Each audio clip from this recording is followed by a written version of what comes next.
Good morning family. आज माँ लक्ष्मी सुदशा व्रत ता सागर सांब दशमी पड़ी। आज सब कमी कौन पूजा करागला कौन सब सका करी केमती पूजा है चलते देखा। ये प्रथम खड़ी करदेली तापर पूर करदेली तापर सुदशा व्रत में धला मंडा 10टा करी आग पूजा करागला माँ लक्ष्मी को।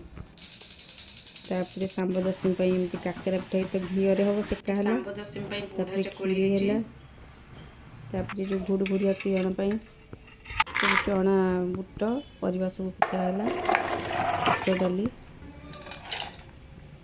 पकईकि लुण हलदी पकई